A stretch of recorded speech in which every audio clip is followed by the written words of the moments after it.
Arrestati dalla polizia due cittadini italiani provenienti da Napoli per l'utilizzo di banconote falsificate, fermati lo scorso 31 ottobre a Udine dopo essere arrivati in Friuli con un'auto a noleggio.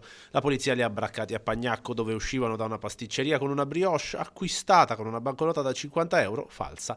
Non era la prima attività commerciale raggirata nell'intensa mattinata dei due, ma almeno la quinta, da quanto emerso dalla ricostruzione degli spostamenti dei due malviventi. Un guadagno praticamente netto o quasi, eccezion fatta del costo della brioche, di 50 euro ogni visita a bar o pasticceria.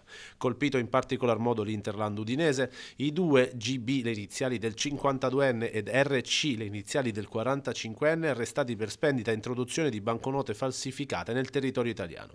I malviventi sono stati portati nel carcere di Udine con il GIP che ha convalidato l'arresto e disposto la custodia cautelare in carcere. Questo sia per il rischio della reiterazione del reato che per eseguire tutte le indagini del caso, dal momento che resta il sospetto che i due abbiano agito parecchie volte in più di quelle riscontrate nella ricostruzione. La questura continua dunque le indagini e la polizia esorta le attività commerciali che pensano di essere finite nella rete dei falsari di contattare gli uffici preposti per le ricerche del caso. Intanto la voglia di dolce per i due malviventi napoletani si è rivelata ben più costosa del previsto.